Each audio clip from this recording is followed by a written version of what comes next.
Continúo. Relación con la autoridad. Hay muchas personas que en su trabajo tienen que relacionarse con figuras de autoridad que representan pues, coordinadores, jefes, directores. Y hay como tres tendencias desde las que nos podemos bloquear respecto a la autoridad. Una sería como una tendencia a ser demasiado sumiso con la autoridad, como querer ser demasiado bueno, ¿no? Como un niño bueno para el jefe, un niño bueno para el coordinador, una niña buena, y que nos cueste muchísimo confrontar o dar una opinión que contraiga la que tenga el jefe, o expresar directamente cómo nos estamos sintiendo en nuestro trabajo, como una tendencia a ser sumisos. Si percibimos que tenemos esa tendencia con la figura de autoridad, como que nos impone demasiado el jefe, la jefa, como que eso es excesivo, ahí podemos investigar, ¿no? ¿Quién pudo ser esa figura de autoridad que nos asustó tanto de niños? ¿Pudo ser mamá o pudo ser papá? ¿Pudimos experimentar un miedo a que nos pegaran o a que nos castigaran? ¿O pudimos experimentar un miedo a que si desafiábamos a nuestro padre, a nuestra madre, a un hermano mayor o a otra figura de autoridad familiar, un abuelo, un tío mayor, un adulto, ese adulto le iba a pasar algo malo, se iba a poner triste, se iba a deprimir, se iba a victimizar, ¿no? Quien haya tenido una mamá como muy víctima, de estas mamás que se quejan mucho de su vida, etcétera, pudo sentir como que tenía que ser muy bueno o muy buena para mamá para no provocarle más problemas porque ya sufre mucho mamá. Entonces a veces tiene que ver con un miedo al maltrato, un miedo a ser castigado, un miedo a ser, incluso a nuestra propia integridad física, a los gritos, y puede haber también como otro tipo de miedo, sería un miedo que tiene que ver conmigo o un miedo por el otro, a que si mamá le doy un disgusto se va a morir, se va a poner enferma, se va a deprimir, o mis padres se van a divorciar por mi culpa. Entonces como un miedo a expresarme, expresar mi opinión, a no obedecer al pie de la letra todo lo que me dicen, como esa necesidad de ser muy bueno para complacer al otro o ser muy bueno para no molestar al otro. Entonces ahí tenemos que ver, ¿no? ¿Qué ha podido quedar ahí que no está todavía sanado interiormente con esas primeras figuras de autoridad en las que nos vimos forzados a adoptar una personalidad más sumisa ante las figuras de autoridad? El otro punto sería el contrario, la rebeldía. Fuimos muy rebeldes de niños y seguimos siendo muy rebeldes de mayores. Somos el rebelde de la familia y es muy posible que si soy el rebelde de la familia, también sea el rebelde en mi trabajo. Y como rebelde puedo atraer a compañeros de trabajo para que me enciendan, para ser yo el que reivindique, no el que me esté quejando de lo que mis compañeros de trabajo no se atreven a quejarse, ser el rebelde contra los jefes en nombre de mis compañeros. Hay como ser reivindicativo, ¿no? Reivindicativo. Y esto puede ser positivo o puede ser negativo. Puede ser positivo si yo me reivindico desde mí en base a lo que creo que es justo para mí, pero si al final soy el justiciero en nombre de mis compañeros porque fui el justiciero en nombre de mis hermanos, o fui el justiciero en nombre de mi madre contra mi padre, o en nombre de mi padre contra mi madre, puedo estar repitiendo ese mismo patrón familiar en el contexto laboral. Entonces, ver, ¿no? Si es que me paso de rebelde o me estoy pasando de sumiso. Y cómo eso pues, tiene relación en cómo creé estos primeros vínculos con mi familia ya desde niño y cómo tal vez los estoy manteniendo en la actualidad. Luego puede darse un caso interesante de que en algunos contextos nos situemos como personas muy sumisas y para equilibrarlo en otros contextos tengamos que ser muy rebeldes. Por ejemplo, hay personas que son muy sumisas con su pareja y muy rebeldes en su trabajo. O al revés, soy muy sumiso en mi trabajo y muy rebelde contra mi pareja. Entonces a veces es como que o nos pasamos de un extremo o al otro, ¿no? Como que tenemos los dos extremos, como que estamos atrapados en los dos puntos radicales de esta misma polaridad que representa la sumisión y la rebeldía. Y si yo siento que me tengo que aguantar mucho en mi trabajo, pues no le aguanto nada a mi pareja. Y si siento que tengo que aguantar mucho a mi pareja, pues no aguanto nada en mi trabajo. Y otras personas se posicionan en todos los contextos de su vida en un rol más sumiso o en un rol más rebelde. Tiene que ver con tomar la fuerza de la vida a través de los padres y tiene también que ver con sanar el papel que hemos estado cumpliendo con nuestros hermanos, si éramos el justiciero de la familia, si éramos la oveja negra de la familia, si hemos sido el rebelde en la familia. Y luego otro tipo de factor que nos puede complicar la vida con las figuras de autoridad es lo que llamo yo el compadreo, que no sería rebelarme, pero sería, yo no me tomo en serio a mi jefe.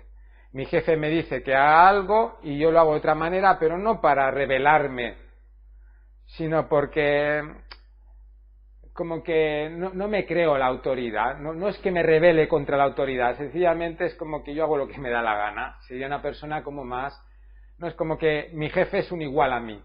Tratar al jefe con demasiada confianza, ser demasiado confiado, ¿no? O sea, pasarme con la confianza, tomarme demasiadas confianzas. Puede ser respecto a los compañeros de trabajo, puede ser la figura de autoridad, puede ser con todo el mundo. No me tomo en serio la autoridad, entonces lo trato a mi jefe como un amigo o trato a mi jefe como un pringado que me vas a mandar tú a mí. Si yo sé más que tú o yo soy mejor que tú o... esto no te pongas así que no es para tanto, ¿no? Entonces pasarnos en el compadreo, pasarnos en el colegueo con figuras que no nos tocan. Lo mismo que todo hijo necesita que sus padres le hagan de padres y no que sus padres sean como sus mejores amigos, los empleados necesitan que su jefe haga de jefe y los jefes necesitan que sus empleados hagan de empleados. Pero a veces hay lío, el jefe te trata como si fueras demasiado amigo suyo y luego a lo mejor eso es trampa para explotarte más, o tú tratas a tu jefe como si fuera demasiado amigo tuyo y luego tu jefe pues se venga por otro lado y te acaba despidiendo, te acaba saboteando porque no cree que le estés tomando en serio. Entonces, sumisión, rebeldía y compadreo. Y todo esto lo hemos aprendido en la familia y viene de ahí.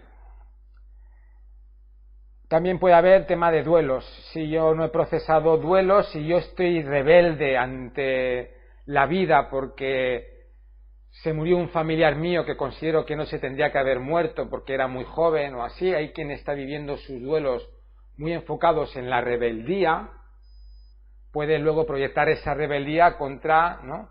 Si soy rebelde ante la vida, ante Dios, el universo, que permite cosas que no tendrían que permitir, lo puedo proyectar ante otras figuras de autoridad como pueden ser los jefes. O sea, puede haber también una implicación con un duelo no realizado, no elaborado, o puede ser que no cerrase bien un trabajo anterior y si me sintiera muy mal con el jefe que tuve, no lo he superado y ahora me siento mal con el jefe que tengo en el presente, aunque a lo mejor mi jefe del presente no tiene nada que ver con el jefe que tuve en el pasado. Y le estoy proyectando a mi jefe del pasado en el jefe del presente. Relación con los compañeros. También he comentado anteriormente, suelen haber como estos tres tipos de bloqueos.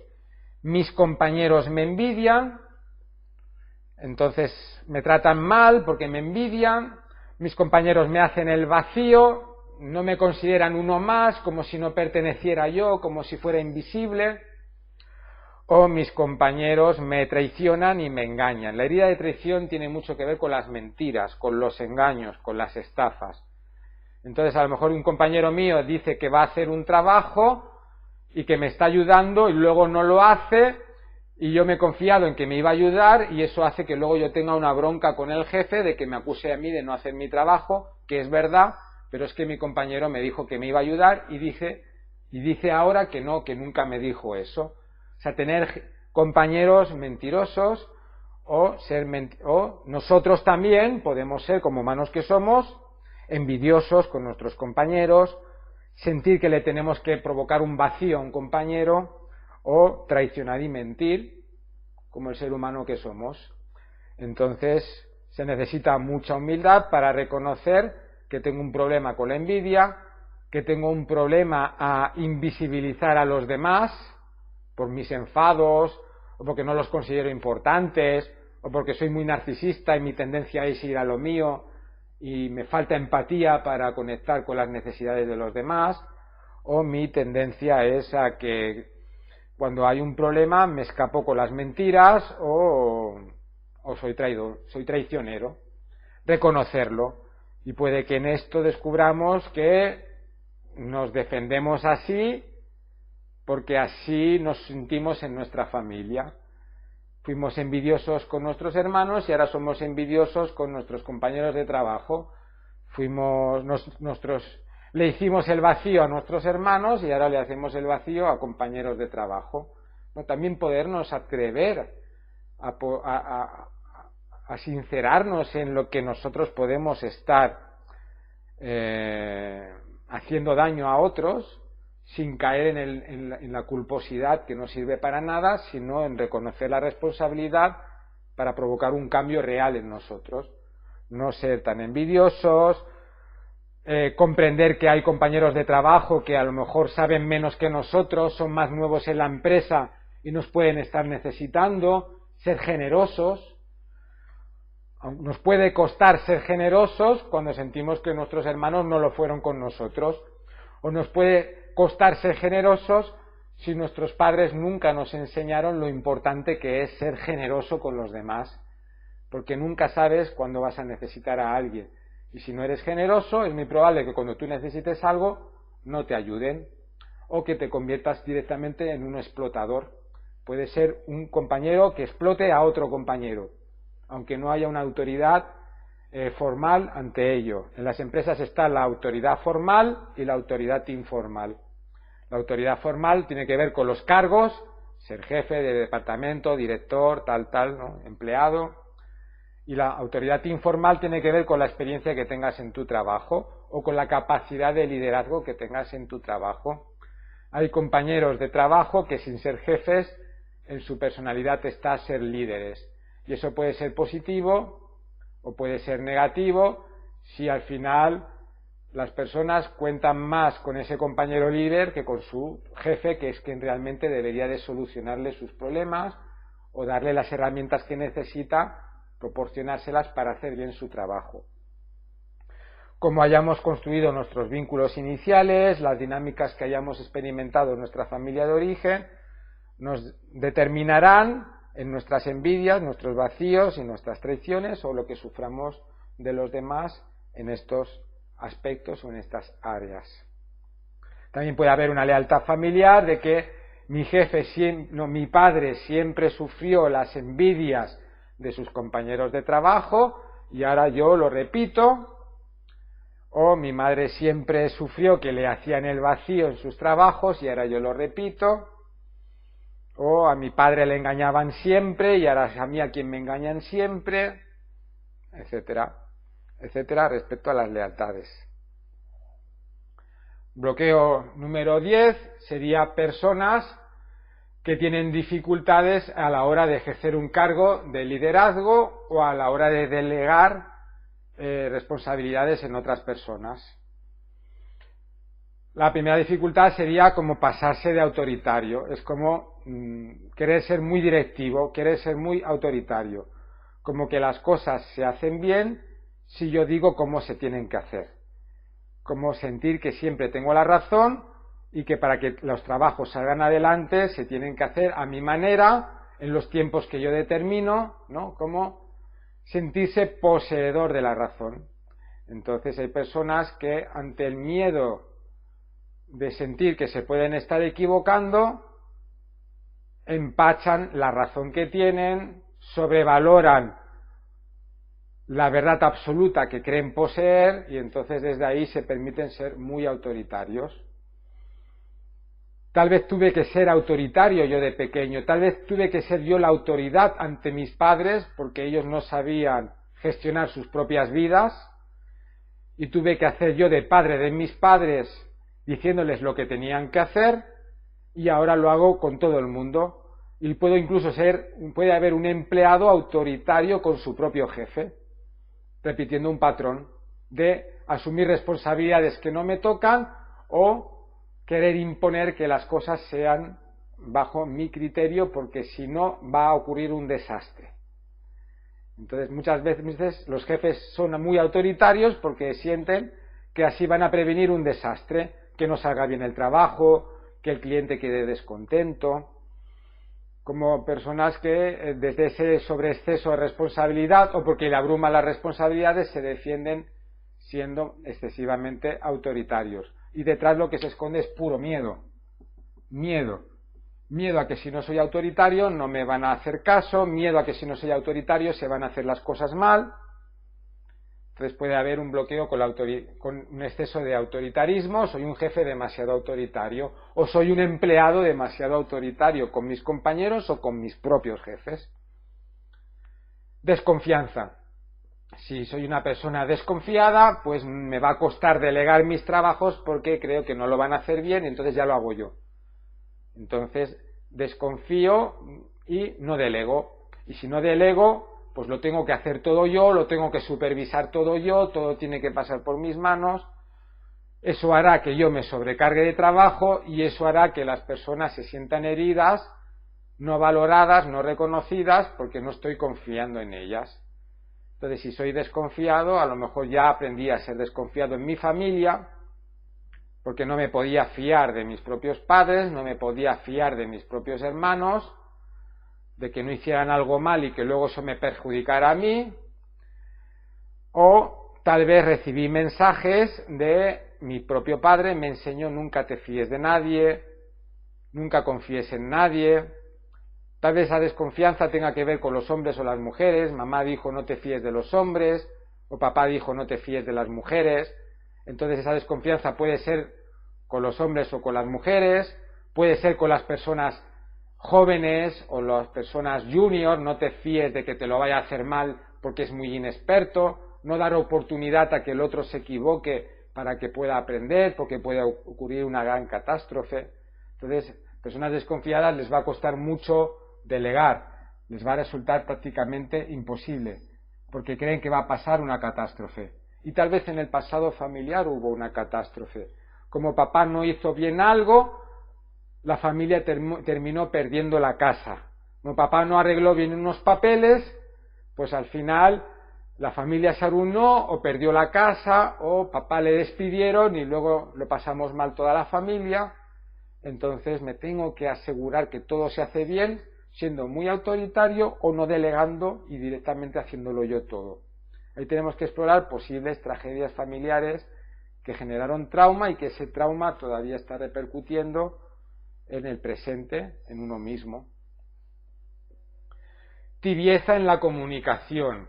Personas que tienen miedo al conflicto o que les cuesta el conflicto, quieren ser tan prudentes a la hora de comunicarse para no ofender o no molestar a nadie, que ante ese exceso de prudencia su mensaje queda confuso, queda tibio, y no sabes si tu jefe te ha dicho que hagas algo o que no lo hagas, o que lo hagas a medias, o sea, como que no te ha quedado claro lo que tu jefe te está diciendo que tienes que hacer, porque te lo dice de manera demasiado tibia, porque le da miedo molestarte, porque quiere ser demasiado bueno contigo, porque quiere ser demasiado jefe de buen rollo. Entonces el miedo al conflicto puede provocar tibieza en la comunicación. No se me entiende lo que digo. No se me entiende lo que digo. A lo mejor le estoy diciendo a una persona que me está molestando lo que está haciendo, pero se lo digo de una manera tan tibia que la otra persona no se entera y sigue haciendo lo mismo que me molesta. Entonces hay personas que son muy tibias, hasta que un día explotan y dicen mal las cosas, y hay personas que siempre son tibias, que les cuesta el conflicto, les cuesta mirar a los ojos cuando hablan, les cuesta ser asertivos. Otros son todo lo contrario, quieren ser tan perfectos en su comunicación que se pasan de estrictos, y en verdad no es que sean autoritarios, sino que quieren dejar las cosas demasiado claras.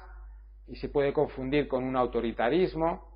Ahí vemos el miedo a no saberme comunicar bien, miedo a no saberme a dar a entender, miedo a que no se me comprenda, porque tal vez mi propia familia no me comprendió, o porque tal vez tengo un dolor porque no comprendí yo a mi familia y ahora lo quiero comprender todo y siempre me pongo en la piel del otro y me olvido de mi propio lugar o de darme valor a mí mismo. Son tendencias que puedo estar reproduciendo en mi trabajo porque ya hay un pasado en el que eso sucedió. El peligro para un jefe, el miedo a que no doy un buen ejemplo, hace que en esa necesidad de dar un buen ejemplo, pues tenga que ser el que primero llega a la empresa y el último que se va. Entonces no soy un jefe admirable, soy un jefe pringado. Soy el jefe que más trabaja para dar ejemplo a mis trabajadores de que trabajen tanto como yo. Puede que funcione o puede que no funcione y que tus empleados digan: yo no admiro a este jefe porque es más pringado que yo. Ser jefe en esta empresa no sale a cuenta porque eres muy explotado. O todo lo contrario, un jefe que no le importe para nada dar ejemplo y se permita pues no cumplir sus propias normas, ser contradictorio, ¿no? Ser, no sé, una persona déspota que exige que los demás no lo sean, ¿no? Un jefe contradictorio. Un jefe que no sabe dar un ejemplo o un jefe que quiere dar demasiado ejemplo. Y ahí tenemos que trabajar directamente con el ejemplo que supuso para nosotros, nuestros padres o las personas que nos cuidaron de niños. Mi padre es un buen ejemplo para mí o es un mal ejemplo, entonces yo quiero ser un buen ejemplo para mis trabajadores, yo quiero ser un buen ejemplo para mis hijos y eso puede hacer que me pase de frenada. Entonces, ¿qué ejemplos fueron mis padres para mí y cómo eso me puede afectar en cualquier ámbito de mi vida y en este tema, pues en el trabajo? ¿Hasta qué punto estoy obsesionado en ser un buen ejemplo o me da absolutamente igual lo que piensen mis trabajadores de mí y yo me salto mis propias normas o yo no cumplo con lo que digo y no doy ningún ejemplo y entonces no motivo a mis trabajadores para que cumplan esas normas también porque yo también me las salto? Entonces no doy buen ejemplo. Y siguiente bloqueo, pues ser personas que desean emprender, desean montar su negocio. No necesariamente tiene que ser una vocación, simplemente por el deseo de ser tu propio jefe, por el deseo de, no sé, de montar un negocio familiar y no se atreven, no pueden. Puede que haya un miedo a arruinarse, tal vez en el pasado familiar alguien montó un negocio y se arruinó, entonces es como que en esa familia montar un negocio es demasiado peligroso, demasiado riesgoso, porque te puedes terminar arruinando, tal vez porque me falte la fuerza para creer en mí mismo, si no tengo bien sano el vínculo con mis padres, si no he sanado eso, pues me va a costar tener confianza en mis capacidades y fantasear con la idea de que me voy a arruinar, de que no puedo montar un negocio y tengo que trabajar en el negocio de otra persona, porque me fío más del negocio del otro que de lo que yo puedo crear por mí mismo. Miedo a la ruina, miedo a sentirme absorbido completamente por el trabajo. Tal vez mi padre o mi abuelo sí que triunfaron en su negocio, pero a un coste muy alto.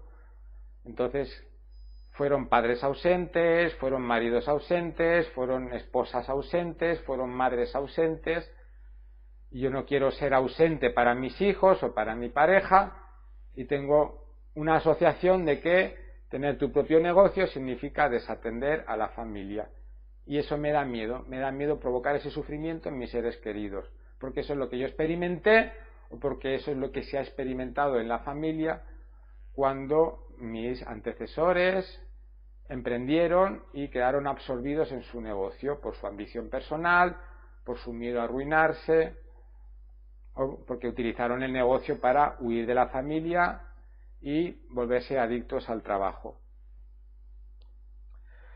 Tal vez el peligro esté en tener socios. Es como si yo necesito que mi negocio tenga socios pero hubieron traiciones de socios en los negocios que montaron mis padres, mis abuelos o mis antepasados, pues entonces no puedo emprender porque no me fío de tener socios. O emprendo, pero yo solo y con muchísima dificultad y muchísimo esfuerzo, porque no me fío de tener un socio. Y el otro bloqueo es el contrario, es como necesito socios porque no me atrevo a tomar todas las decisiones yo, porque necesito consensuar todas mis decisiones. Entonces, si no encuentro un socio, no monto mi negocio, porque no me fío de mi buen criterio. Y ahí tenemos que ver las tragedias familiares en cuanto a los negocios. Tenemos que explorar quién se arruinó, quién fue traicionado por sus socios, quién lo quiso hacer todo solo y al final eso le sobrepasó y le terminó enfermando. Ahí tenemos que analizar qué pasó en el pasado familiar respecto a los que quisieron emprender.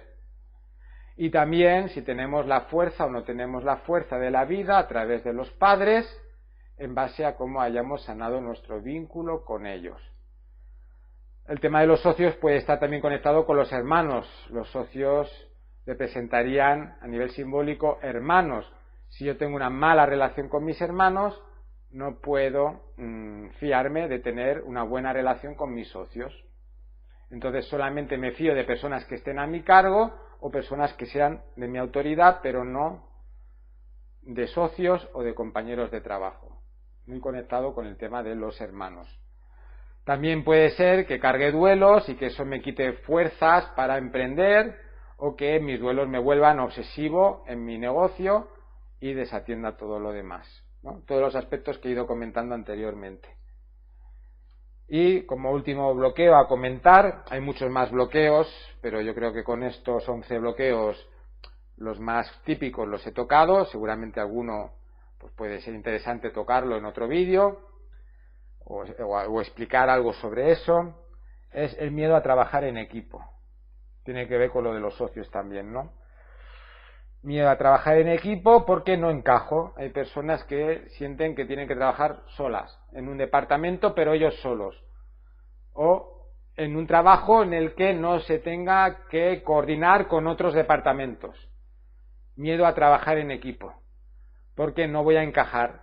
No voy a encajar porque si no encajé en mi propia familia, ¿cómo voy a encajar aquí?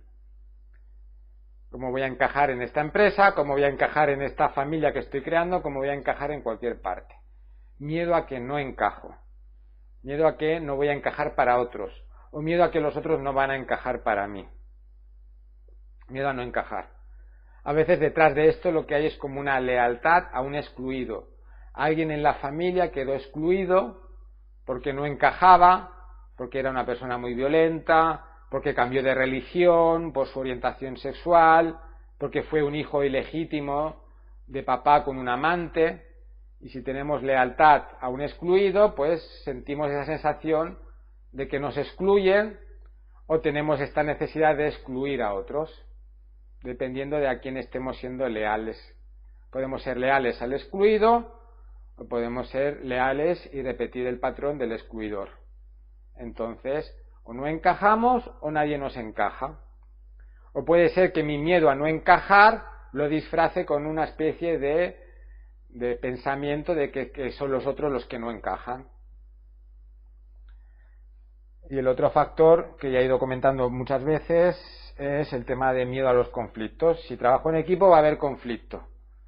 Y no es tanto un miedo a no encajar, es un miedo a que en cualquier momento va a haber una discusión, va a haber una bronca, va a haber desacuerdos, va a haber discrepancias, y si trabajo solo, pues seguro que no discrepo porque solamente tengo que mediar conmigo mismo.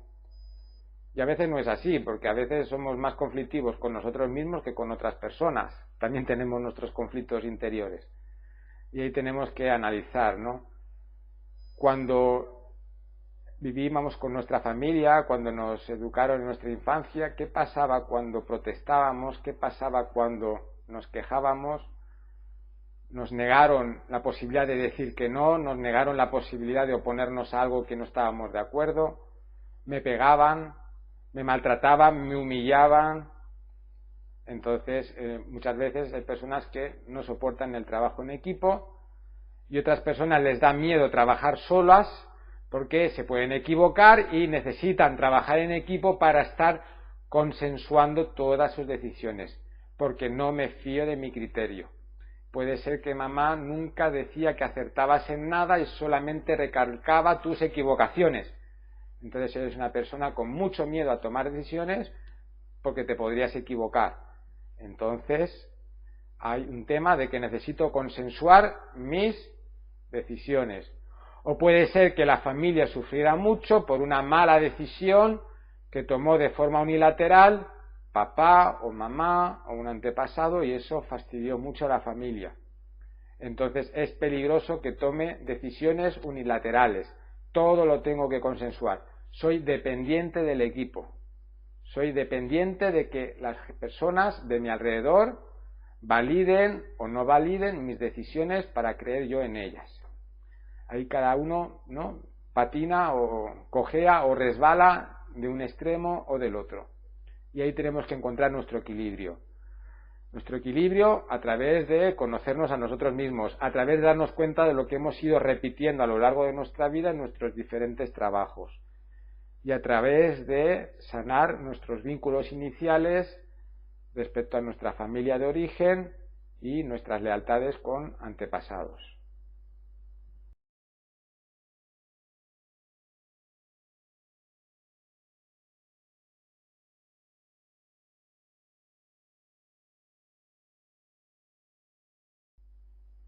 Comienzo ahora a detallar cuáles son los bloqueos que nos pueden impedir o limitar a la hora de desarrollar nuestra vocación. Y en concreto comenzaré con aquellos bloqueos que ni siquiera ya nos dejan comenzar a poder desarrollar lo que sería una vocación profesional. Algunos de estos bloqueos serán muy semejantes o parecidos a lo que he explicado anteriormente con el trabajo, porque al fin y al cabo ejercitar una vocación representa también pues estar en un trabajo. Entonces habrán cosas que se parezcan, pero habrán matices diferentes. Lo primero serían estos bloqueos que no nos permiten ya de entrada ni comenzar ni darnos la oportunidad de experimentar qué sería desarrollar una vocación profesional. El primer bloqueo sería definirlo, no es saber qué es mi vocación, cuál es mi vocación, descubrir esa vocación. Entonces hay personas que no están a gusto en los trabajos que han ido realizando, no porque hayan estado mal con los jefes o no por temas económicos, a veces sí, pero también hay como que puede haber una especie de llamada interior de buscar algo que nos apasione de verdad, de sentir o de buscar la realización personal a través del trabajo y que no nos basta, no nos conformamos con tener lo que se llama clásicamente un buen trabajo, sino que necesitamos vivirlo con una gran pasión.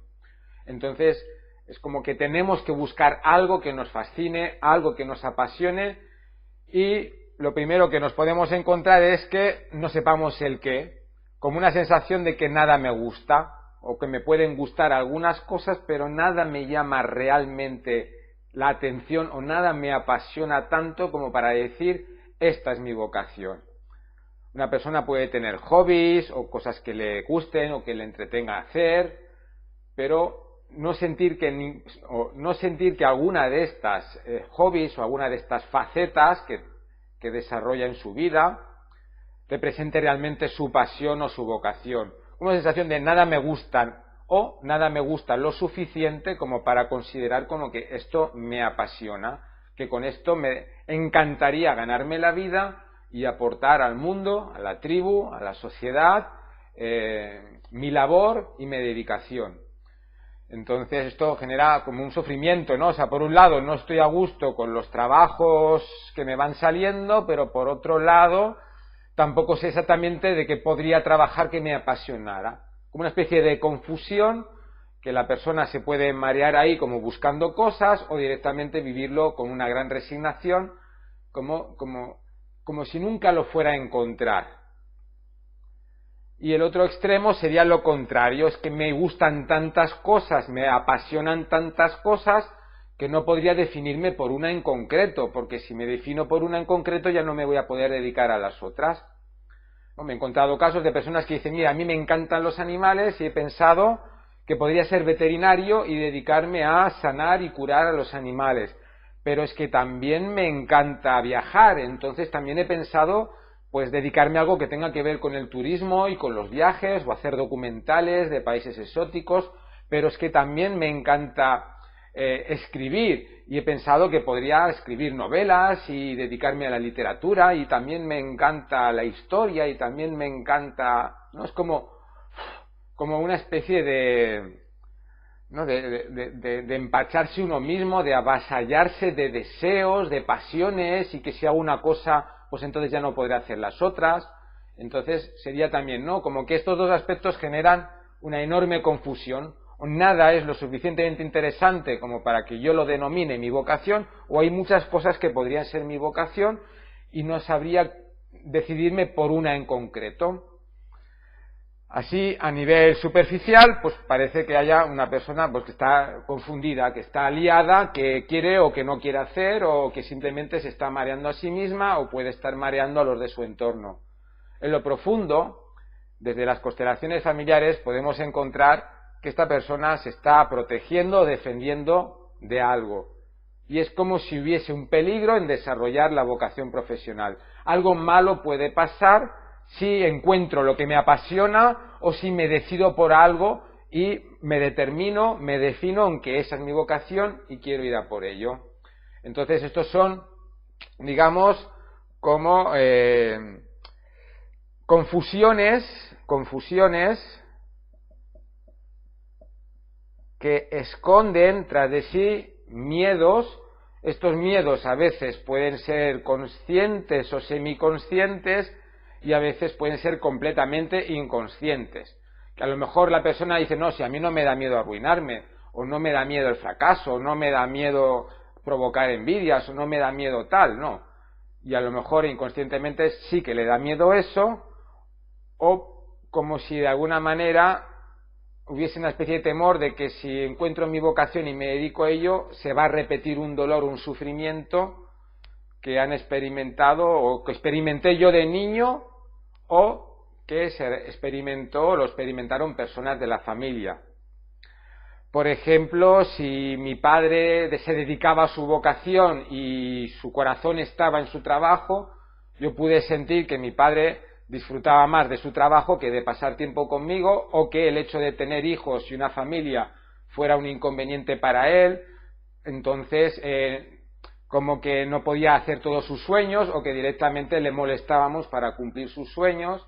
Entonces es como que es peligroso darme cuenta de cuál es mi vocación, porque eso me va a provocar que tenga que sacrificar algo a nivel familiar, a nivel de pasar tiempo con mis amigos, a la hora de que no todo en mi vida tenga que ver con el trabajo y la vocación, especialmente si eso fue un modelo que yo vi en mi madre o en mi padre o en alguno de los adultos que me cuidaron, que sentí pues su ausencia, de que no me cuidó lo suficiente, o no estuvo por mí, o sencillamente me cuidó en lo básico, pero que realmente no disfrutaba pasando mucho tiempo conmigo, porque lo que le interesaba a esa persona era su vocación, su trabajo era lo que realmente le llenaba el corazón y no a la familia. Y como yo no quiero eso, no quiero provocar ese sufrimiento en mis hijos o en las personas que estén cercanas a mí, directamente, si no sé cuál es mi vocación o tengo tantas cosas que no puedo decidirme, estoy protegiéndome a mí y estoy protegiendo a mi entorno del peligro de apasionarse en una vocación. Entonces, es lo que he comentado anteriormente, parece que siempre tiene que ser bonito dedicarse a una vocación, y lo puede ser siempre y cuando uno interiormente haya realizado un trabajo de autoconocimiento, de sanación, porque si no va a haber cierto desequilibrio en que me vuelco tanto en esa pasión que desatiendo el resto de áreas de mi vida. Es complejo gestionar una vida que se llama ecológica en el sentido de que puedo tener energía para todas las facetas de mi vida que me importan y me interesan, ¿no? Familia, amigos, hobbies, trabajo, y un trabajo que provoque una gran vocación puede representar un peligro en el caso de que eso generó sufrimiento en el pasado familiar, o que directamente yo sentí que jamás podía conseguir una mirada de mi padre o de mi madre como mi padre o mi madre miraba su profesión o miraba su vocación. Las personas podemos tener celos del trabajo de nuestros padres, de los adultos que nos cuidan, del trabajo que tenga un hermano mayor que para nosotros sea muy significativo, incluso del trabajo de nuestra pareja. Podemos tener miedo a que nuestra pareja tenga celos de lo que disfrutamos en nuestra profesión y en nuestra vocación, y a veces como que lo más seguro es tener un trabajo aburrido o que no me implique tanto a nivel de pasión. Hablo de pasión, ¿no? Porque uno puede luego ocuparse con el trabajo de maneras, como he explicado antes, desde el nivel de supervivencia, ¿no? De llenarme de problemas o de conflictos o volverme adicto al trabajo para escapar de situaciones. Hablo de el peligro de sentir una gran pasión por algo profesional, porque eso pudo dejar una huella de dolor en la propia historia personal o quedó grabada en la historia familiar. Entonces, aquí hay que explorar qué pasó con eso. También puede haber una lealtad en que papá o mamá tenían una vocación muy determinada. A lo mejor papá quería ser músico, mamá quería estudiar derecho o cualquier otra cosa, y no se dieron las circunstancias para que pudieran hacerlo, no pudieron estudiar, su familia se opuso, ¿no? Le impidieron de alguna manera desarrollar esa vocación, o las circunstancias fueron tan desfavorables que no pudo ser, o mamá se quedó embarazada muy joven, papá se tuvo que casar y ya tuvo que dejar de estudiar para poder trabajar y mantener a su mujer y a su hijo, cualquier cosa así.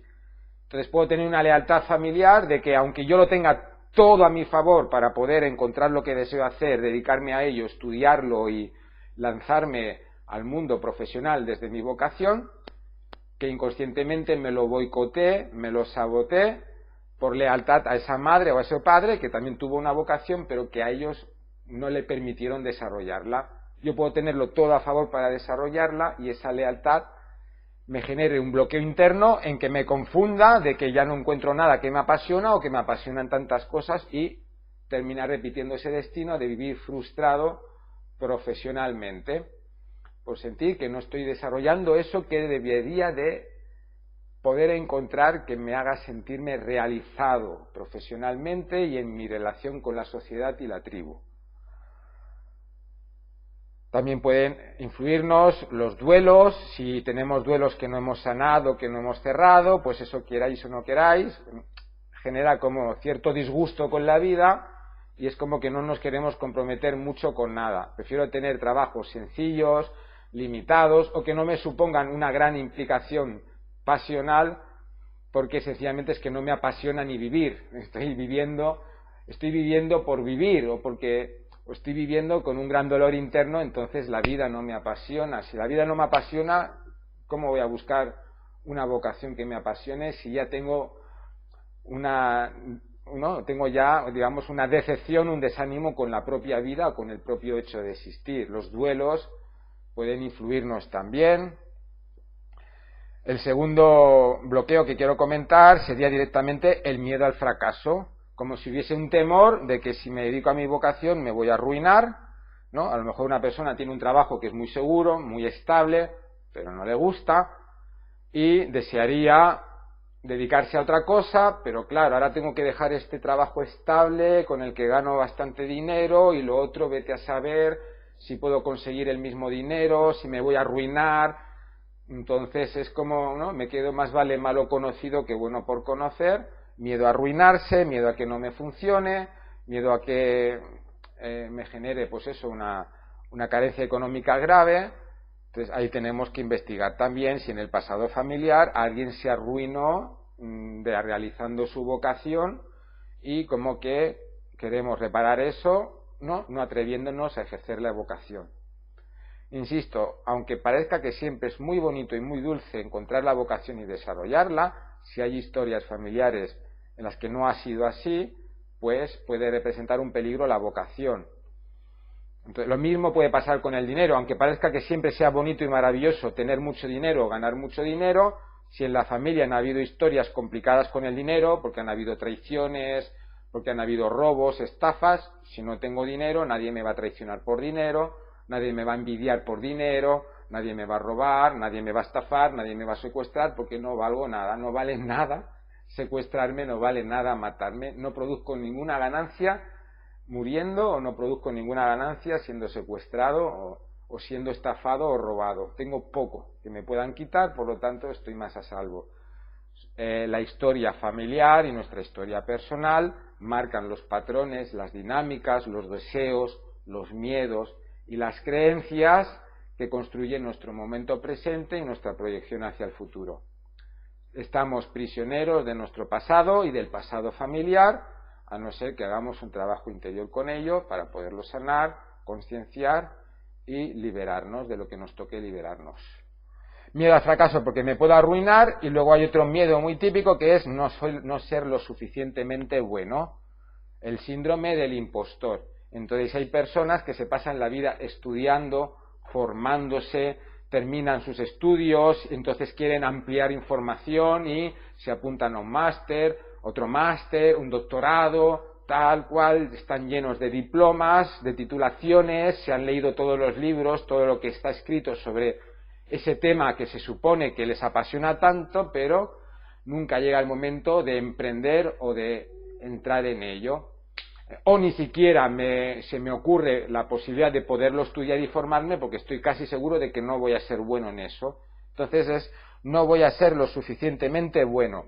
Y si no soy lo suficientemente bueno, estoy a salvo pues de desarrollar una profesión que a lo mejor representa responsabilidades como pues salvar vidas, por ejemplo un médico, o salvar empresas, o miedo a tomar responsabilidades. Entonces muchas veces uno no se siente preparado porque al no estar preparado no se lanza a ello, y al no lanzarse a ello conscientemente lo está sufriendo, pero inconscientemente se siente a salvo de no asumir responsabilidades que le pueden dar mucho miedo.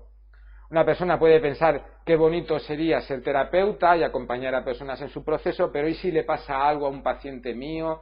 ¿Y si se suicida a un paciente, se suicida a mi cliente? Luego me sentiré culpable. No, tengo que estudiar más, tengo que formarme más, tengo que hacer más cursos, tengo que leer más libros. Pero claro, nada te garantiza que eso no pueda ocurrir nunca.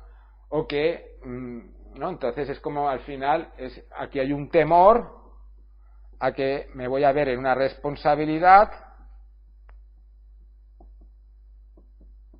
en la que sería catastrófico, entre comillas, equivocarme o hacerlo algo mal. Por lo tanto, hasta que no me sienta muy preparado no me voy a atrever, y por mucho que se prepare uno, al final es la propia persona la que decide cuándo o cuándo no está preparado. Y quien tiene el síndrome del impostor no se siente nunca preparado. Estudie lo que estudie, se forme lo que forme, no siente que vaya a poder no equivocarse nunca, y como todo el mundo se equivoca de una manera o de otra, pues al final es como no me lanzo. Aquí podemos estudiar respecto a la historia familiar si pasó algo grave, por ejemplo una negligencia médica, una negligencia en un trabajo que provocó que muriese una persona inocente, ¿no? Entonces es como si esa persona hubiera estado más preparada, pues ese médico si hubiera estado más preparado no hubiera tenido esa negligencia. Si ese ingeniero hubiera estado más preparado, no hubiera creado un diseño defectuoso que dio lugar a un accidente. Entonces, en todas las facetas profesionales pueden suceder negligencias, y según qué área sea, pues hay vidas en juego, o a lo mejor no hay vidas en juego, pero sí que está la economía de una familia en juego, o puede generarse una catástrofe. Entonces tenemos que hacer un estudio. Las constelaciones nos van a ayudar a descubrir cómo a lo mejor nuestros bloqueos están asociados a una catástrofe que sufrimos nosotros mismos con nuestros padres en nuestra infancia, o lo sufrieron nuestros antepasados o nuestros ancestros. Y de ahí puede venir ese miedo de no sentirme lo suficientemente bueno. Y también puede venir de no tener sano el vínculo con los padres. Me falta fuerza para creer en mí, me falta fuerza para confiar en mí, para confiar en la vida, o que si me equivoco me falta fuerza para creer que voy a saber perdonarme a mí mismo, rectificar si se puede o asumir mi imperfección, y que como ser humano es muy probable que en algún punto me equivoque y haga algo que no esté bien y que ocurran consecuencias. Asumirlo. Si tengo la fuerza de la vida tomada por la sanación del vínculo de mis padres, voy a creer en mí, voy a ser prudente en aquello que haga, pero voy a hacerlo. No me voy a quedar limitado, bloqueado o paralizado ante mis sueños, mis deseos o mis ilusiones. Y me atreveré a ello, con prudencia, pero me atreveré a ello. Porque otra manera de hacerlo sería en plan kamikaze, y si uno se lanza kamikaze, pues puede que le salga bien o puede que le salga mal por no haberse permitido ser prudente o haber previsto ciertas circunstancias. Entonces, uno se puede bloquear por no sentirse suficientemente bueno preparado y nunca lo está, o uno puede lanzarse y que pase algo porque se creía muy preparado y realmente pues no lo estaba o lo estaba muy poco. También puede ocurrir eso. Si eso ha ocurrido en la familia, pues una manera de repararlo sería el otro extremo. Hiperprepararse hasta el punto de que uno queda bloqueado porque nunca se siente bastante preparado. El tercer bloqueo que podemos sufrir sería el miedo al éxito. Tenemos miedo al fracaso, miedo al éxito. Miedo al fracaso es por la ruina económica, porque no hayan clientes, porque no sea rentable lo que produzcamos o el servicio que ofrezcamos, o porque cometamos una negligencia o no seamos suficientemente buenos para merecer que nos paguen por nuestro trabajo. Ahí tiene que ver también, por ejemplo, personas que les cuesta cobrar con su trabajo, quieren trabajar muy barato, ofrecen precios baratos, porque así sienten que si se equivocan pues no es tan grave que si hubieran cobrado mucho más dinero. Entonces es como el miedo a la responsabilidad. Me permito equivocarme si cobro barato, pero si cobro caro lo tengo que hacer perfecto, y como no tengo la garantía de hacerlo perfecto, pues trabajo por poco dinero y entonces pues no puedo conseguir rentabilidad con mi vocación. Puede que sea un bloqueo con el dinero, puede que sea un bloqueo con la vocación. Investigar qué hay ahí, qué pasa con papá y mamá, con nuestros vínculos iniciales, qué pasa con nuestra pareja, si a lo mejor es que nuestra pareja prefiere que tengamos un trabajo tranquilito y que no nos metamos en negocios o historias porque le haríamos menos caso, no tendríamos tanto tiempo para él o para ella. Valorar lo que puede estar ocurriendo a nivel sistémico. Miedo al éxito, despertar envidias. Hay familias donde la envidia es una emoción muy presente. Hay familias donde se respira esa envidia. Todos se tienen envidia unos a otros. Entonces, como alguien destaque especialmente en sus éxitos profesionales, incluso personales, puede sentirse que voy a ser criticado, voy a ser juzgado, voy a ser cuestionado, o se van a lanzar hacia mí para pedirme dinero, o sencillamente me van a reprochar la buena suerte que tengo, lo van a asociar con que fue el favorito de papá o el favorito de mamá y por eso ahora a ti te va bien.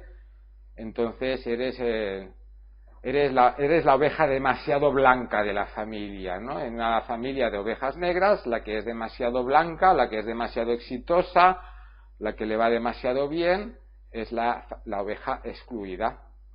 Entonces, en familias donde se respira mucha envidia, el miedo al éxito puede ser brutal. Y otra cosa que suele suceder es el miedo a que se me suba a la cabeza, que me convierta en una persona insolente, arrogante, prepotente, y que entonces pues pierda mis vínculos, mis amigos no me aguanten, mi familia no me aguante, que me convierta en un arrogante. Y entonces a veces se sobreidealiza la humildad, ¿no? Es como queremos ser hiperhumildes y es difícil sentirse uno tan humilde cuando tiene éxito, porque quieras o no quieras, si tienes éxito vas a sentirte orgulloso contigo mismo. Y no tiene por qué ser algo malo ni mucho menos, pero puede provocar mucho miedo. A ver si este orgullo que tengo de lo bueno que soy o lo bien que me está yendo porque me lo estoy trabajando, me convierte en un arrogante y empiezo a despreciar a los fracasados de mis hermanos, considero que mis padres son unos fracasados y me convierto, vamos, en un monstruo, en alguien completamente insoportable. Y puedo tener este miedo porque a lo mejor he visto el ejemplo, el modelo de que a alguien en mi familia le pasó algo bueno y se convirtió en un arrogante y la familia lo rechazó, no le aguantó o lo criticó a sus espaldas. Entonces no quiero ser tan arrogante como ese tío que va de marqués, no quiero ser tan arrogante como mi padre, no quiero ser tan arrogante como mi madre, no quiero ser tan arrogante como mi hermano, no quiero ser humilde y para ser humilde no puede irme demasiado bien, que se me podría subir los humos a la cabeza. Entonces es miedo al éxito. Todo esto tiene que ver con implicaciones familiares. Y también, como he comentado antes, ese sentimiento de deslealtad, de que si a mí me va muy bien la vida, cuando a mis seres queridos no les va, o a mis antepasados no les fue bien, voy a sentir como si les estuviera traicionando, como si me estuviera escapando de un sufrimiento que me toca asumir por ser miembro de esta familia donde se ha sufrido tanto, como una especie de lealtad al sufrimiento. Hay familias donde hay lealtad a los duelos.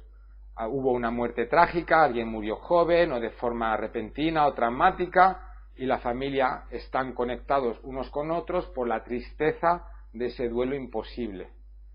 Y si alguien decide cerrar bien su duelo, hacer su trabajo interior y desde ahí conseguir y buscar el éxito en su vida, es como, ¿qué pasa? ¿Cómo puede ser una persona tan superficial que te dediques a ganar tanto dinero con la tragedia que hemos tenido en la familia?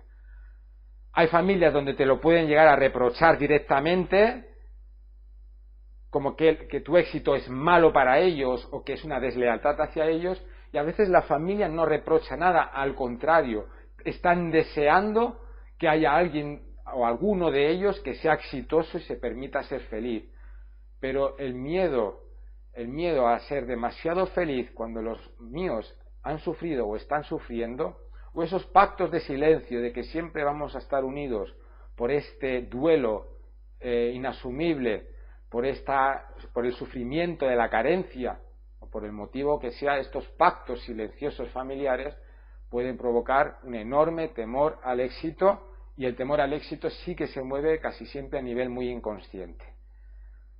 En el momento en que nos hacemos conscientes de ello, ya podemos empezar a trabajarlo. Ostras, pues no solo, a lo mejor me creo que tengo mucho miedo al fracaso, porque es como un miedo más entendible, y profundizando, no, si yo sé que soy bueno y sé que me puede ir bien. Lo que me está dando miedo es el éxito. Me da más miedo triunfar que fracasar. Porque fracasando soy uno más de la familia que no ha conseguido cumplir sus sueños. Pero teniendo éxito me salgo de la tradición familiar, entonces eso puede ser muy peligroso. O me puedo convertir en un insolente, un arrogante, entonces tener éxito es lo mismo que convertirse en una mala persona o una persona que no apetece estar mucho a su lado. El cuarto bloqueo es como una necesidad de un mentor. A veces para según qué vocaciones es necesario pues asociarse, tener socios, especialmente si se necesita pues un capital importante, si es por ejemplo un negocio o montar, no sé, cualquier fundación o lo que sea. Pero hay veces que esto va más allá de la necesidad de un socio, de tener socios, como una gran necesidad de tener un mentor. Es como si yo me atrevo a ir a por mi vocación, pero me tiene que llevar alguien cogido de la mano. Entonces ya no buscamos un socio, buscamos un mentor. Yo solo me voy a atrever a desarrollar mi vocación si tengo a alguien que le pueda consultar cualquier problema o cualquier decisión que tenga y consensuar con esa persona mis decisiones.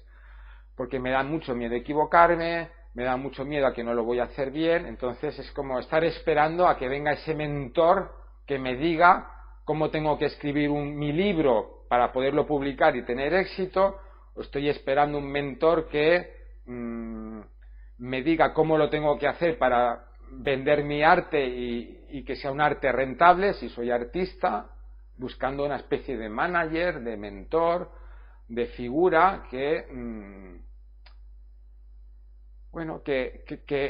vea lo que nosotros no vemos. Eso puede ser interesante, pero cuando hay una gran dependencia a ese mentor es como casi mejor que me voy a un trabajo normal donde tenga un jefe, una jefa que me digan lo que tengo que hacer, que le pueda preguntar mis dudas y que no tenga que tomar decisiones importantes o decisiones arriesgadas, porque no confío en mí mismo.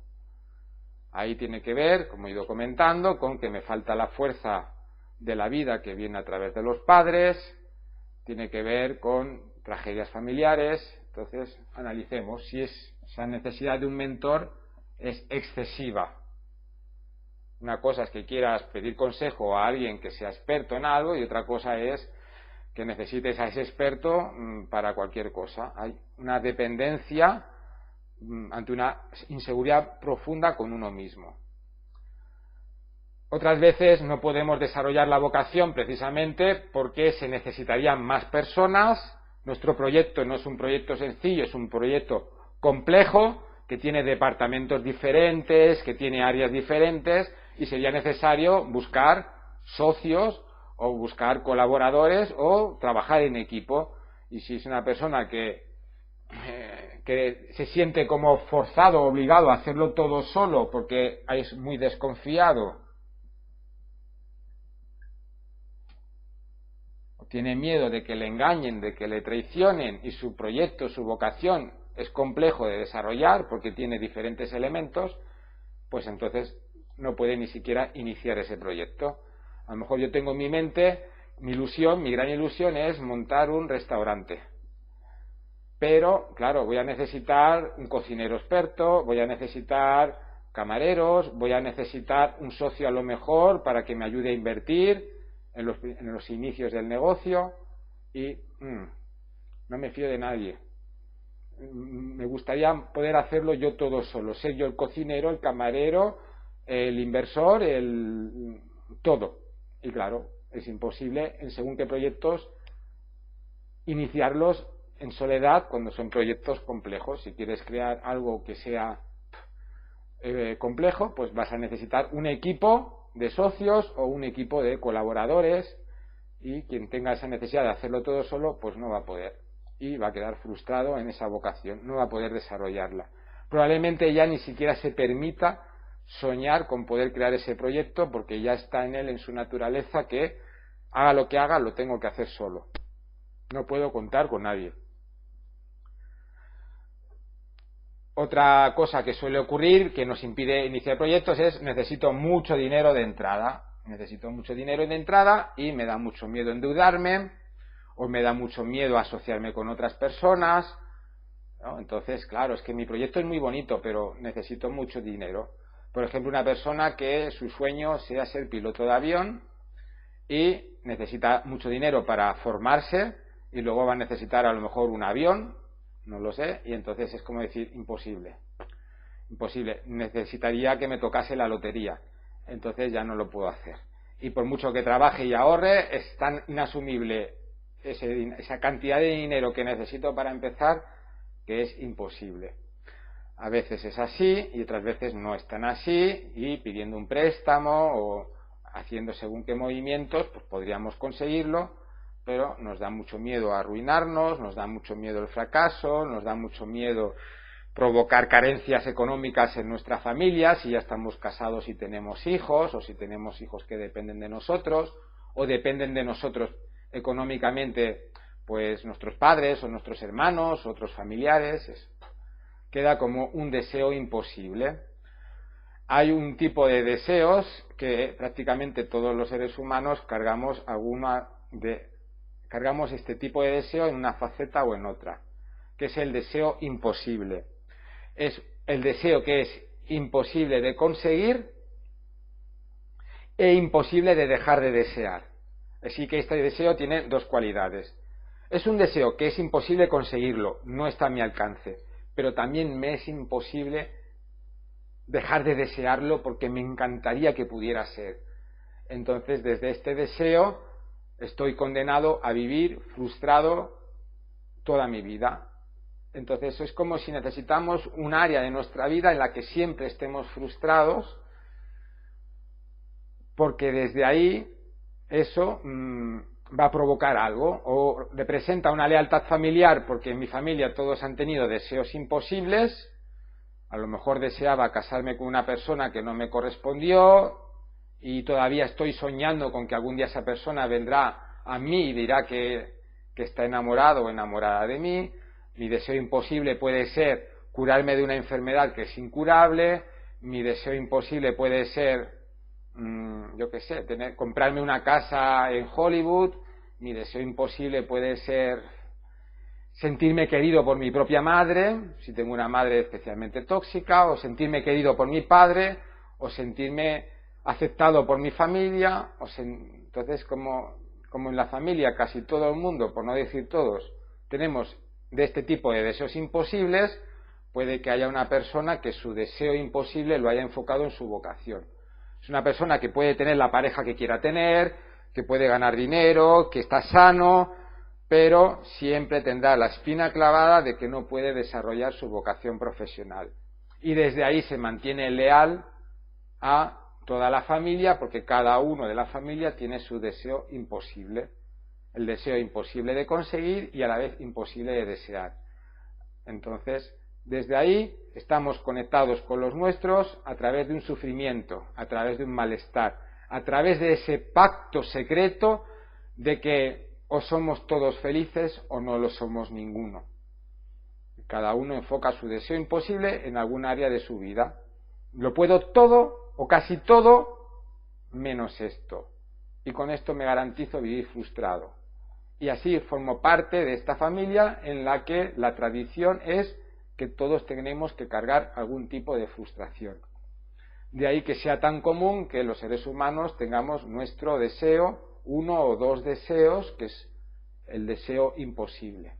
Imposible de conseguir, pero a la vez imposible de dejar de desear o de seguir o de dejar de anhelarlo.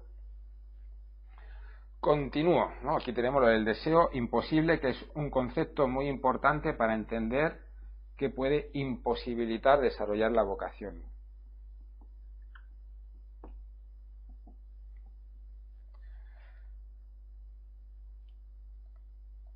Otra manera de bloquear el inicio de una vocación es sentirse demasiado viejo. Es que ya soy mayor, entonces ya no puedo, ¿no? A veces tiene sentido. Por ejemplo, una persona que con 50 años le viene el sueño de ser jugador profesional de baloncesto y realmente no es que sepa mucho jugar a baloncesto, pues sí, va a ser muy complicado, no, va a ser imposible, porque hay gente joven y preparada y ser profesional de cualquier deporte no es fácil. Pero muchas veces no es así, es una vocación que podríamos desarrollar perfectamente, tanto si tenemos 30, como 40, como 50, como 60, como 70. ¿No? Siempre se puede estudiar, siempre se puede uno preparar, pero nos viene ese pensamiento de es que ya esto soy demasiado viejo. ¿A dónde voy? ¿A dónde voy a estas alturas queriendo estudiar medicina y ser médico? ¿A dónde voy a estas alturas queriendo, no sé, estudiar historia y convertirme en profesor de historia? ¿A dónde voy? ¿Qué va? Esto ya soy viejo para esto. A veces es pues sencillamente como una excusa para construir nuestro deseo imposible. Tal vez hemos tenido la suerte de conseguir nuestro deseo imposible y ahora nos buscamos un nuevo deseo imposible, porque a veces la vida nos sorprende y como nos da a veces lo que deseamos, luego decimos, ostras, ahora ya este deseo ya no puede ser mi deseo imposible, porque lo he logrado, la vida me lo ha premiado, me ha tocado la lotería y he podido comprarme eso que quería, o mi madre, que sentía que no me iba a querer nunca, ha venido y me dice que se ha dado cuenta de que me quiere mucho y que me pide perdón por todo. Ahora ya me siento querido por mi madre, ahora ya tengo dinero para comprarme esa casa que quiero, pero me busco otro deseo imposible para seguir en ese pacto leal familiar de vivir frustrado.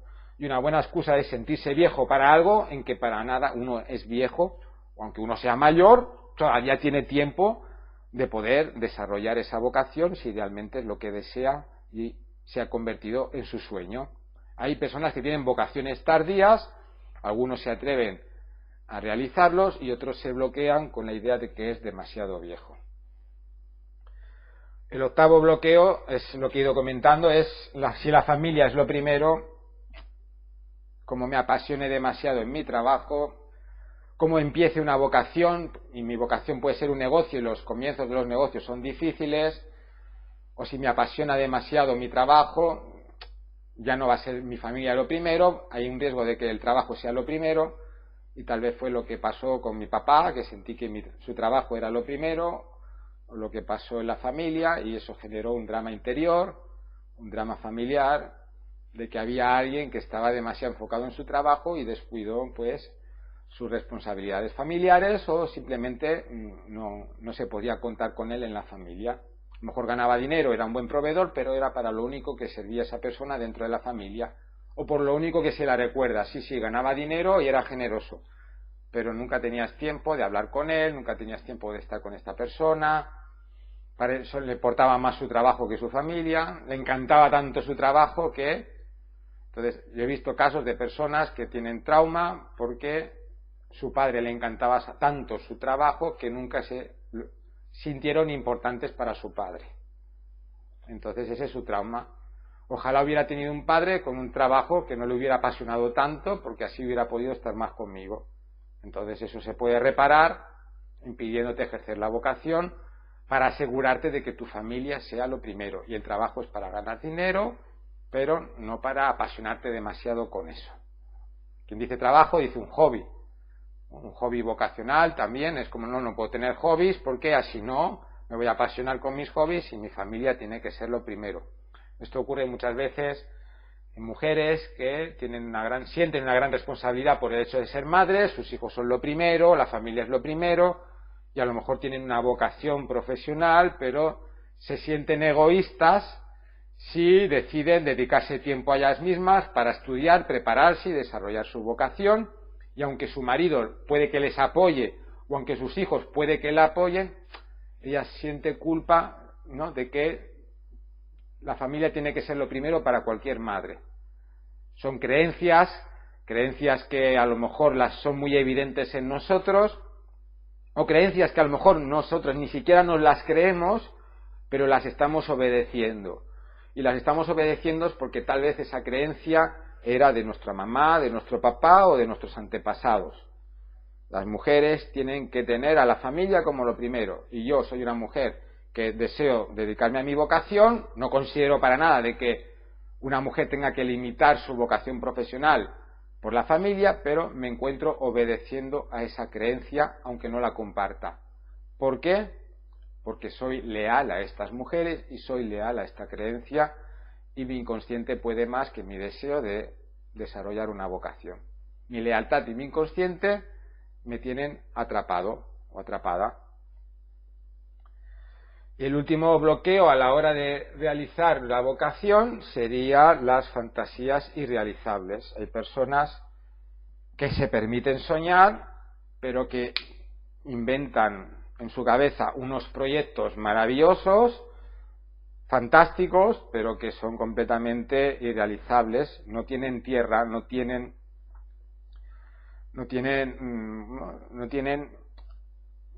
lógica, ¿no? Son muy bonitos en la cabeza, ¿no? Voy a montar una empresa para alquilar yates y voy a tener un surtido de yates y voy a alquilar yates, pero en mi cabeza está que eso es posible y realizable, y me permito soñarlo.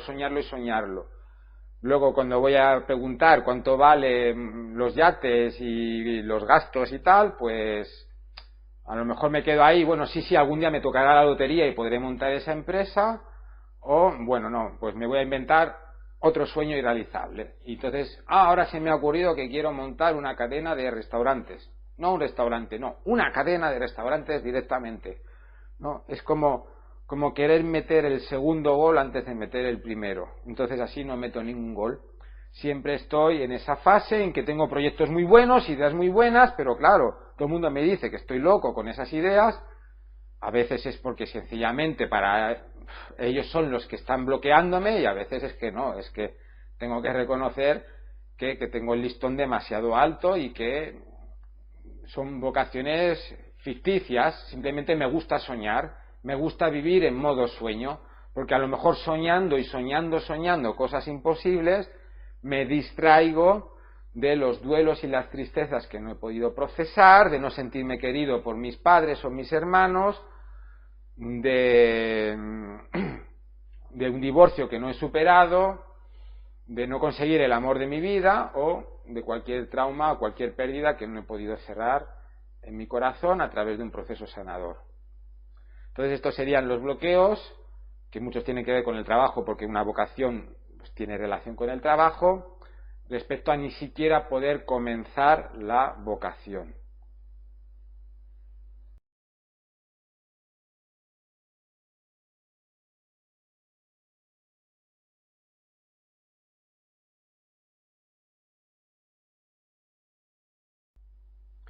Ahora voy a explicar las dificultades que pueden encontrar las personas que ya han comenzado a iniciar su vocación y que, aunque lo han logrado iniciarlo, igualmente lo están viviendo con sufrimiento, con sobreesfuerzo o con complicaciones que no le permiten disfrutarla plenamente.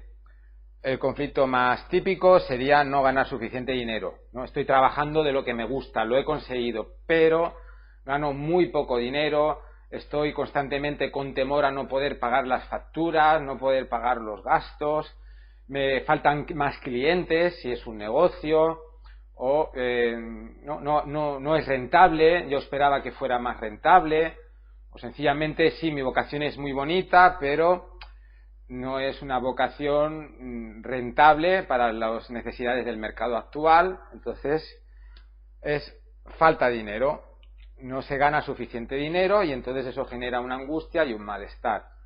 Aquí tenemos que valorar dos cosas.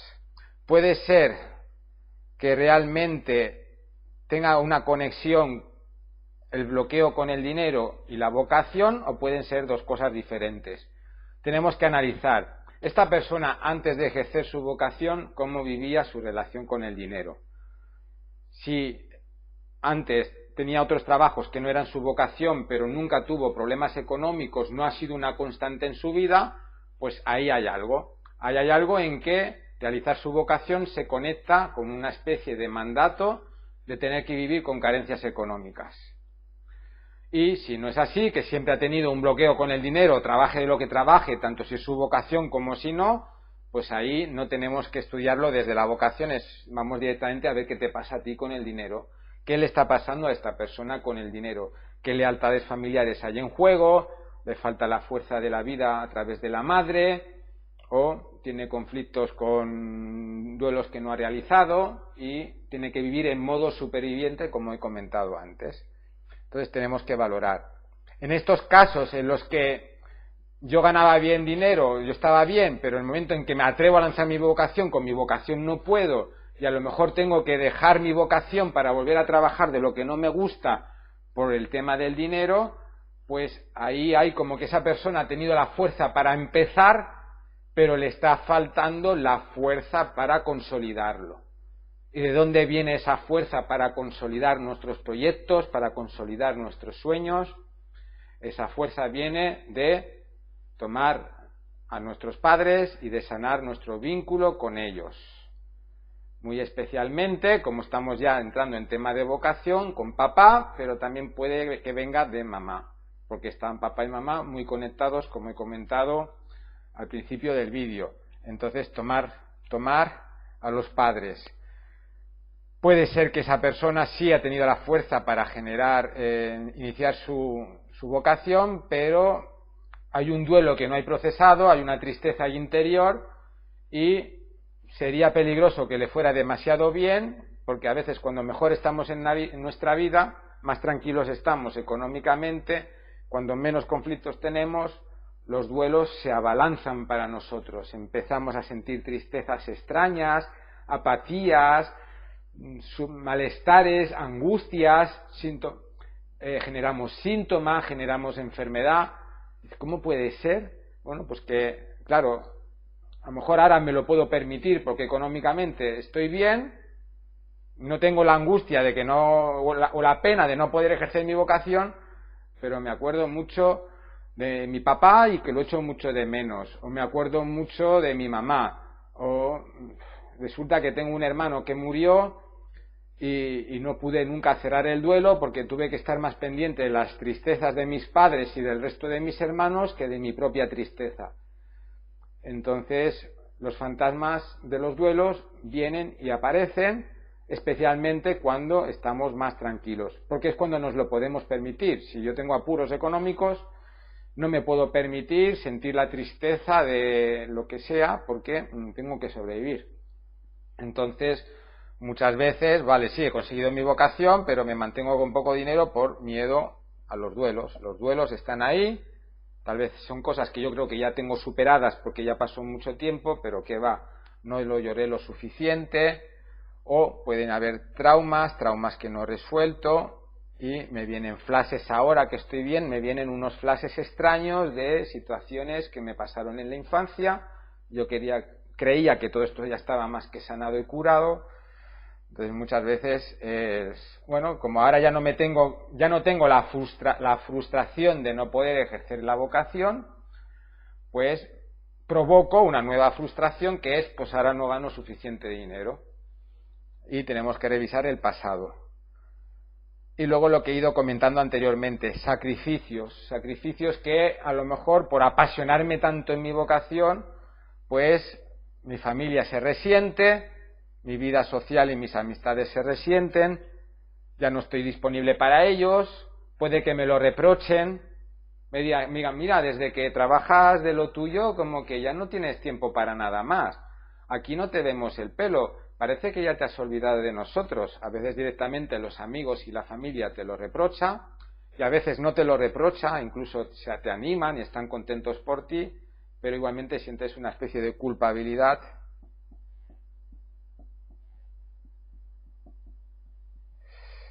de que, claro, tengo una vocación que disfruto, pero me requiere mucho tiempo, pues especialmente si es un negocio propio y estás en los inicios, o me apasiona tanto mi trabajo, me apasiona tanto poderlo desarrollar, he luchado tanto para poderlo conseguir, he estudiado tanto y me he formado tanto, que ahora tengo tantas ganas de disfrutarlo y de desarrollarme y de convertirme en un gran especialista y ser un gran innovador y arreglar el mundo, que ¿no? Incluso unas personas pueden arrepentirse de haber creado una familia y de haber tenido sus propios hijos. Me sabe mal por mi mujer, me sabe mal por mis hijos, pero cuando estoy en casa, al poco rato ya no estoy cómodo porque estoy pensando en mi siguiente proyecto, mi siguiente meta en cuanto a mi vocación que ya estoy desarrollando. Entonces hay sacrificios. Aquí hay un problema con la vocación, y es cuando lo convertimos en eso que se llama mi misión de vida. Y está muy de moda ahora, como que las personas tenemos que encontrar nuestra misión de vida. Y como que eso nos va a permitir sentirnos muy realizados. Nuestra misión de vida es existir y vivir. Vivir experiencias, vivir situaciones, amar. Esa es la misión de vida. Si nosotros construimos una misión de vida a partir de lo que sea, como puede ser una vocación, si nuestra misión de vida va más allá que el de experimentar la vida, nos podemos convertir en una persona fanática. Fanática de su profesión. Su profesión puede estar conectada con ideales políticos y convertirse en una persona fanática. A lo mejor alguien que tenía inquietudes políticas, pero no era un radical, en el momento en que entra en un partido político y empieza a tener éxito en ese partido político y le dan un cargo importante, pues todo eso, digamos, que le confunde y se vuelve un fanático de esas ideas políticas cuando antes no lo era tanto. Entonces, todo lo que consideremos una misión de vida que vaya más allá del hecho de vivir y experimentar la oportunidad de estar en este mundo, en esta existencia, no es tan bonito como lo pintan muchas veces. Al contrario, muchas veces se convierte en un infierno y en una pesadilla. Mi misión de vida. Entonces, desde esa misión de vida nos obsesionamos, nos fanatizamos con algo que tenemos que cambiar en el mundo, con algo en lo que tenemos que innovar, con algo en lo que tenemos que aprender para ser el más experto, y nos olvidamos de la familia, de los amigos,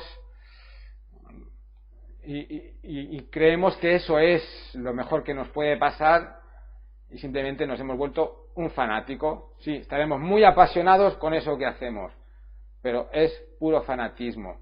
Se puede ser fanático de ganar dinero, se puede ser fanático de una idea política o religiosa o espiritual, se puede ser fanático de querer salvar, de querer evitar el hambre en el mundo, se puede ser fanático de descubrir una cura a una enfermedad. Y en el momento en que eso sucede, tal vez a nivel de tribu, sociedad, nos convertimos en eso que se llama héroes. Este científico es un héroe, este líder es un héroe, pero asumiendo sacrificios en nuestro contexto familiar. Ya no pertenecemos a la familia, por un lado está bien no pertenecer a la familia para ser libre, pero hemos cambiado un amo por el otro, ahora pertenecemos a la tribu. Somos de esa tribu, somos de ese colectivo, somos de esa asociación, somos de ese partido político, somos de esa religión, y eso es más importante que nuestra familia, nuestros amigos o que incluso nuestra propia vida, ya que por esto podemos llegar a dar la vida, como ocurre muchas veces con el terrorismo o con situaciones por el estilo. Es la familia la que a veces te empuja a esto porque quieren que en su familia haya un héroe, pero muchas veces la familia no te empuja a esto y simplemente es como una necesidad interior que no sabes muy bien de dónde te viene. Casi siempre lo que hay detrás de esa necesidad interior es lealtad a que en la familia no hubo ningún héroe y queremos un héroe, o si hubiera habido un héroe en la familia todos hubiéramos sido especiales porque somos la familia de ese héroe. Hay lealtad a la familia, pero también podemos tener lealtad a la tribu. En países donde han sufrido guerras, donde han habido represión, donde ha habido injusticias, podemos ser los justicieros, podemos ser los idealistas. Eso es importante, tiene un valor social y de tribu, pero si nos fanatizamos en la ideología que sea, por muy bonita que aparenta ser, hay algo ahí en lo que nos estamos haciendo daño a nosotros y también le estamos causando un daño a nuestros seres queridos. Por eso, cuidado, esta es mi idea, mi consejo, mi opinión, con todo eso que se llama de tengo que encontrar la misión de mi vida, porque así conseguiré la autorrealización y esto te puede llevar a volverte una especie de antisistema o prosistema, que es lo mismo, ser anti que pro. Y esto puede provocar mucho sufrimiento y mucho dolor. Y este es uno de los conflictos que quiero destacar, personas que a través de su vocación viven en conflicto continuo, conflicto con la competencia, conflicto con los partidos políticos contrarios a tu ideología, conflictos con el Estado, conflictos con personas que no piensan igual que tú, vivir con conflictos continuamente. Entonces, ahí tenemos que investigar qué pasa para que desarrollar mi vocación me represente asumir tanto conflicto. Y tal vez descubramos que esa vocación que creíamos tan especial realmente no es lo nuestro. Tal vez descubramos que esa vocación simplemente era un empuje que nos venía de una lealtad familiar o porque queremos ser el héroe de mamá o el héroe de papá o el héroe de nuestra familia, o que realmente lo hemos hecho más buscando el prestigio de la familia o el prestigio personal, que no tanto porque realmente hubiese una vocación ahí, una vocación sana. Tal vez nos hayamos confundido. Si hay algo que provoca que el hecho de ejercer nuestra vocación nos traiga demasiados conflictos, tenemos que valorar si realmente eso es una vocación o es más bien una búsqueda de prestigio o una lealtad familiar en la que estamos reparando o repitiendo algo de la familia. Tal vez en la familia han habido varios héroes que han muerto por la causa, entonces yo también tengo que morir por la causa o tengo que matar por la causa. Entonces, en ese punto, la vocación puede ser peligrosa y hay que tenerlo en cuenta.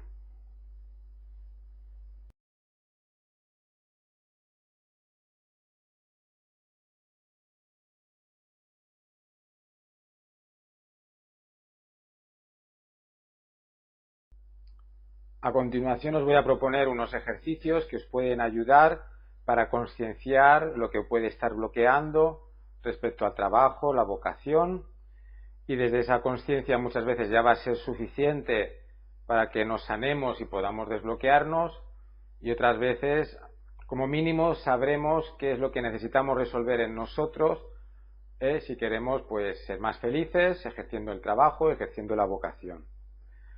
El primer ejercicio sería buscar un lugar cómodo, tranquilo para nosotros. Nos podemos ir a la montaña y ponernos en la sombra de un árbol.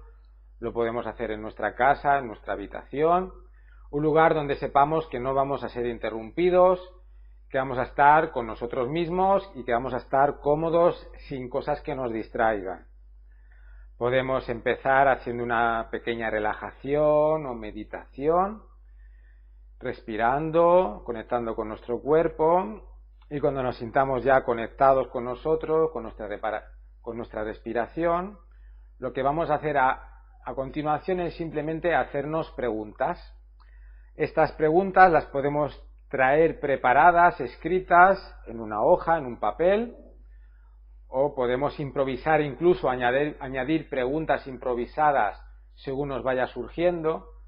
Se trata únicamente de decir en voz alta una pregunta y luego dejar que en mi interior se produzca la respuesta a esa pregunta.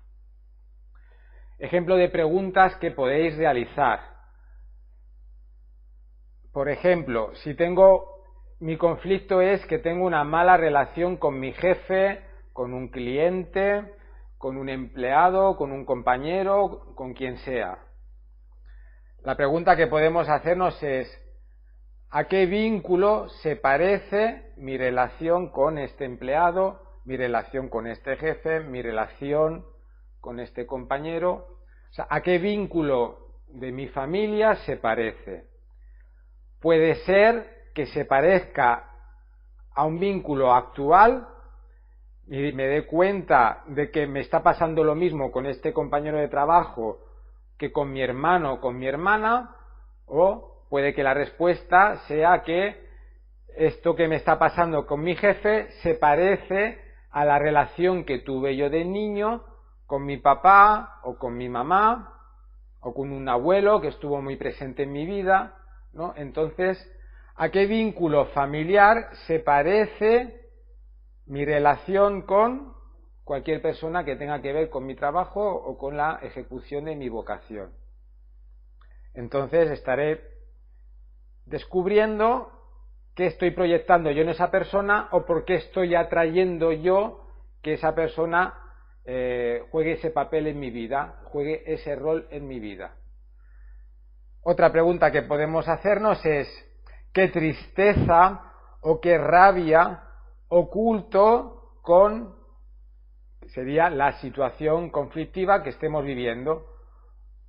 Con no encontrar trabajo, con que mis trabajos no me gusten, con no poder desarrollar mi vocación, con sentir que desarrollar mi vocación es demasiado costoso para mí. O sea, ¿qué tristeza o qué rabia estoy ocultando con este bloqueo en el trabajo o con la vocación? Según como lo queramos enfocar.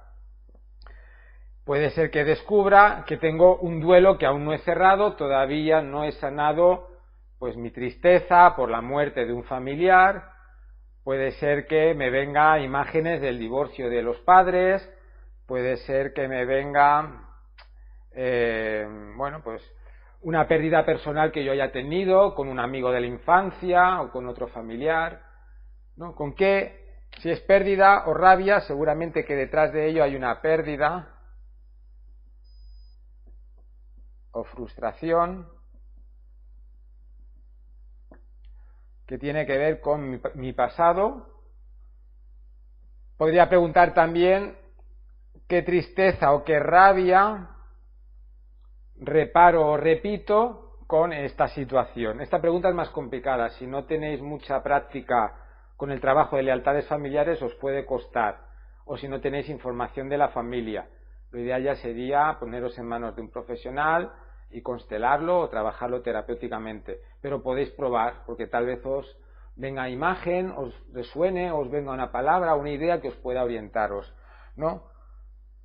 Qué tristeza, ¿no? Sería qué tristeza o qué rabia estoy reparando, repitiendo con no encontrar trabajo, con que me despidan siempre de mis trabajos, con no ganar suficiente dinero en mi trabajo, con no sentirme reconocido en mi trabajo, con vivir muchos conflictos en mi vocación, con no encontrar o no poder definir mi vocación.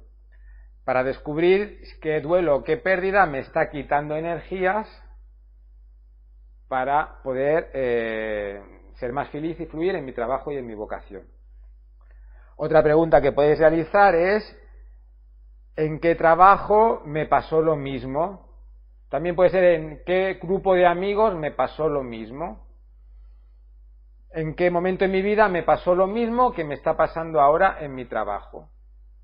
Entonces puedo descubrir que tengo un compañero de trabajo que me recuerda a un compañero de la escuela que me amargaba la vida, entonces es como que estoy repitiendo eso. A veces estas conexiones son inmediatas, pero para no confiarnos demasiado yo recomiendo contextualizarlo, es decir, buscar un lugar tranquilo, ponernos reflexivos, incluso conectar con nuestro interior, como provocarnos un pequeño trance, no significa que nos hipnoticemos, pero casi, ¿no? Para que nuestro ego interfiera menos, para que nuestra mente interfiera menos, ¿no? Y hacernos preguntas sinceras, con todo lo que os he explicado anteriormente, sobre lo profundo que suele haber detrás de nuestros bloqueos, que tiene que ver con familia, con duelos, con relaciones actuales familiares, con experiencias que no hemos cerrado bien en el pasado, con todo lo que hemos ido viendo, ¿no? Poder encontrar respuestas, pero para encontrar respuestas tenemos que formular preguntas. Y para que esa pregunta sea formulada y demos pie a que surja una respuesta, cuanto más cuidemos el contexto, más lo hagamos desde un estado conectados con nosotros mismos, más fácil será que esa respuesta surja en nosotros. Hacernos preguntas para encontrar respuestas, porque si no hay preguntas es difícil que aparezcan las respuestas. Entonces, esta sería mi propuesta por un lado. La siguiente propuesta sería hacer el trabajo que he ido indicando en vídeos anteriores con el trabajo con las sillas vacías, ¿no? Vamos a ponernos en nuestra habitación, en nuestra casa, completamente tranquilos, sin que nos interrumpa nadie. Podemos hacer una meditación o una relajación para prepararnos previamente.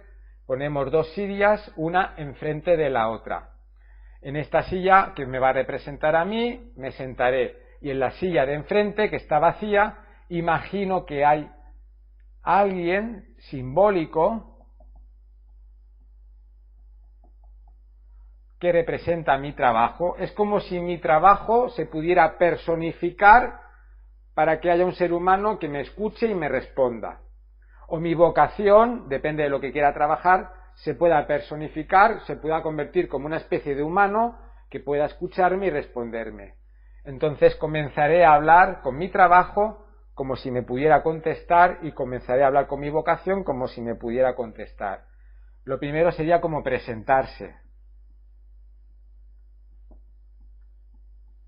Sé que suena un poco absurdo y a algunos os puede resultar ridículo, pero funciona. Si superamos esa resistencia de la vergüenza, de la ridiculez, al fin y al cabo lo estamos haciendo solos y nadie nos está viendo para que se pueda reír o que podamos sentir vergüenza, vale la pena porque podemos realizar un buen trabajo interior con este ejercicio. Entonces, hola, soy tal, me digo mi nombre, hola, soy José Miguel, o hola, trabajo, soy José Miguel y voy a hablar contigo para expresarte cómo me siento. Hola, vocación, soy José Miguel y voy a hablar contigo para expresarme cómo me siento contigo. Y entonces le explico al trabajo, le explico a la vocación, 2, cómo me siento. Y 3, le puedo hacer preguntas. Le puedo preguntar a mi trabajo, porque siempre me pasa que gano poco dinero en el trabajo.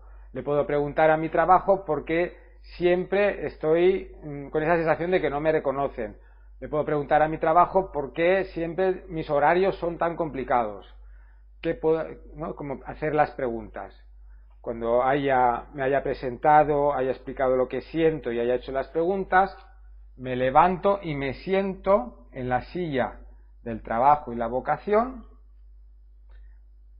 y me dejo sentir, cerrando los ojos, conectándome con mi interior, como que le voy a dar voz a mi trabajo, como que le voy a dar voz a mi vocación, y lo que voy a hacer es presentarme. Hola José Miguel, soy el trabajo. Hola José Miguel, soy la vocación. Cada uno diga su nombre y voy a responderte a lo que me expresas respecto a tus sentimientos y tus preguntas.